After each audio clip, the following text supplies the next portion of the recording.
Dalam berbagai kesempatan sering saya sampaikan, eselon 1 di Bappenas itu bisa menerima bansos. Kan lucu, aneh kan? Pak Sekjen tertawa tuh Pak Sekjen MNKU. Jadi dan sampai sekarang Mas Kemal masih terima saya kira. Beliau kemarin saya tanya masih terima dan ya dia berikan kepada yang lebih berhak. Dan mudah-mudahan sekali lagi dengan adanya Reksosek ini kita bisa tepat. Bisa-bisa 5 juta rupiah itu kalau dibagi habis ke 5 orang kira-kira 1 juta per bulan. Jadi kelompok ini yang sebenarnya menjadi KPM. Jadi bapak-bapak dan ibu-ibu, kalau kita lihat di kotak yang itu, sebenarnya kotak ini menjadi sasaran dari belanja sosial kita, sasaran dari subsidi kita. Pertanyaannya, by name, by address, di mana mereka? Siapa mereka? Itulah kenapa kita memerlukan Reksosek. Assalamualaikum warahmatullahi wabarakatuh. Shalom. Salam sejahtera untuk kita semua. Om Swastiastu, Namo Buddhaya, salam kebajikan. Pertama saya ingin mengajak kita semua menaikkan rasa syukur kita kehadirat Tuhan yang Maha Kuasa, Allah Subhanahu wa Ta'ala, sehingga kita bisa hadir pada acara hari ini, peluncuran kolaborasi pemanfaatan sistem registrasi sosial ekonomi dalam rangka Visi Indonesia Emas 2045. Dan kegiatan ini merupakan kolaborasi bersama untuk mendukung penyusunan perencanaan dan penganggaran yang berbasis data yang valid dan akurat. Hadirin yang saya hormati,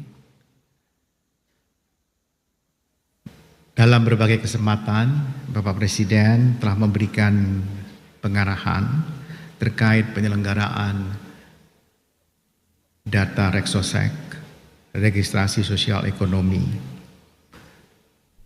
Beliau menyampaikan bahwa pelaksanaan reformasi sistem pelindungan sosial diharapkan dapat memperbaiki basis data penerima manfaat atas belanja-belanja sosial yang dialokasikan di dalam APBN.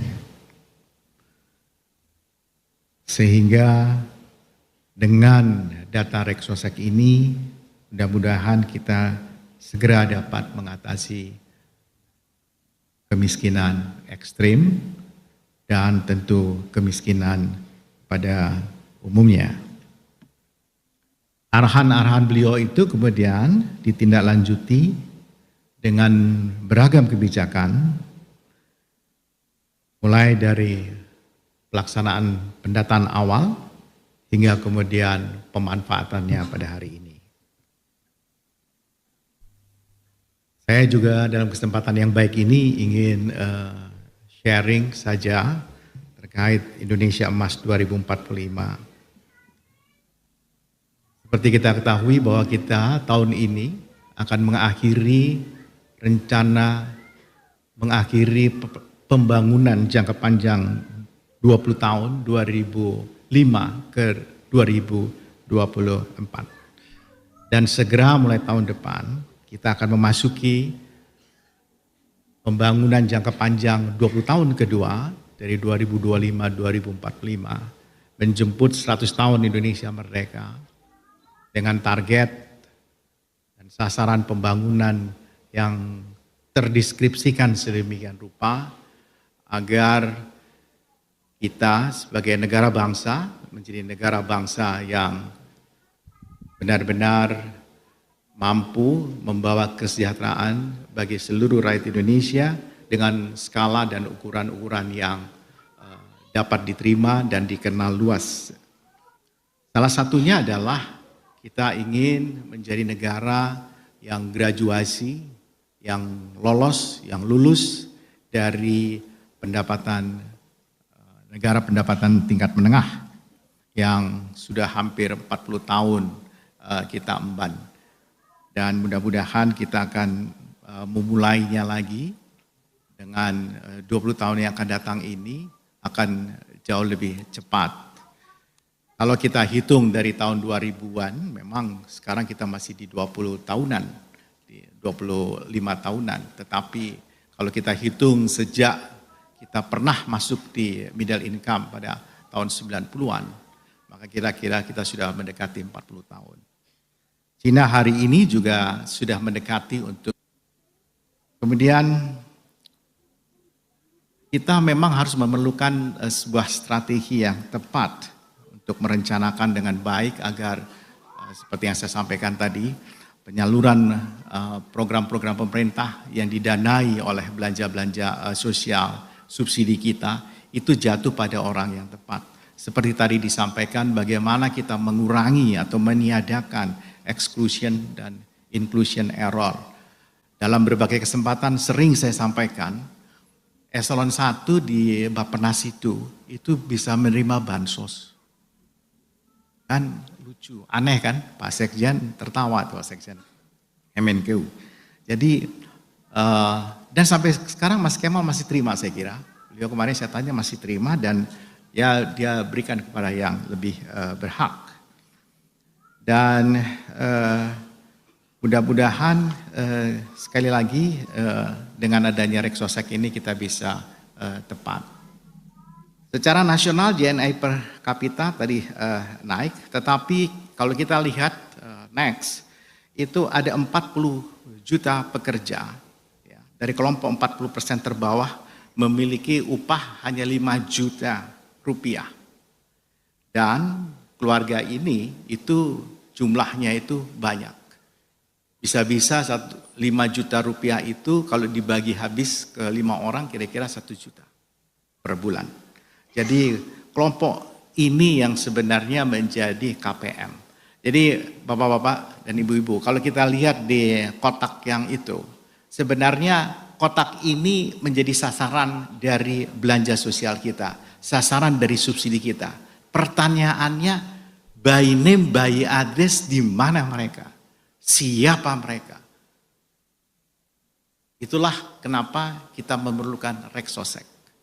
Kita ingin tahu, kalau kita naik sedikit seperti apa, naik lagi seperti apa. Sehingga seluruh intervensi dari kebijakan pemerintah kepada masyarakat itu menjadi tepat. Itulah kami kemudian bersama Kementerian Keuangan, Kementerian Dalam Negeri, utamanya bertiga dan BPS pada waktu itu menginisiasi ini. Karena sekali lagi banyak exclusion dan inclusion error yang terjadi. Jadi kelompok ini sangat rentan. Kalau kelompok yang 10% terdiri dari 10 juta orang dengan pendapatan di atas 23 juta, kita lihat di situ, dan keluarganya lebih sedikit. Jadi lebih kaya, jumlah anggota household-nya itu, rumah tangganya itu bisa di bawah 3 orang. Dan sekali lagi program pemerintah ini harus menaikkan, mampu mendorong gitu.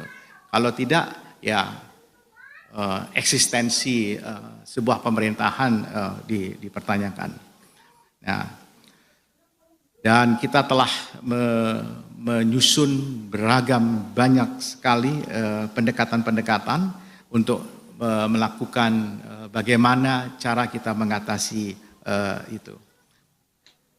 Dan kita telah menyusun beragam banyak sekali pendekatan-pendekatan untuk melakukan bagaimana cara kita mengatasi itu.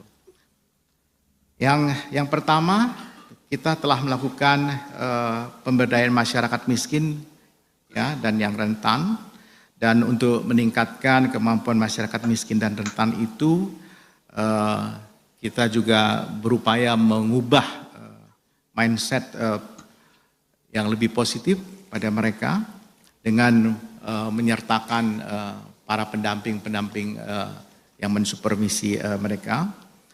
Kemudian pendekatan yang lain adalah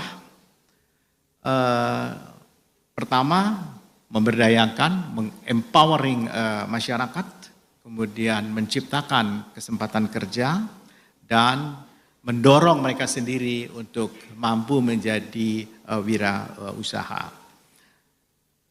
Dan informasi yang dimiliki Rexosek ini akan memudahkan untuk mengidentifikasi seperti yang saya sampaikan tadi, para penerima manfaat atau sering kita sebut kelompok penerima manfaat. Contohnya data Rexosek dapat digunakan untuk menganalisis kondisi rumah beserta anggota rumah tangga sehingga kita bisa memastikan jenis-jenis bantuan yang akan kita berikan kepada mereka. Dengan demikian setiap intervensi akan memberikan dampak yang optimal, yang maksimal ya bagi masyarakat baik secara individual dan kemudian bagi lingkungan kesejahteraan itu.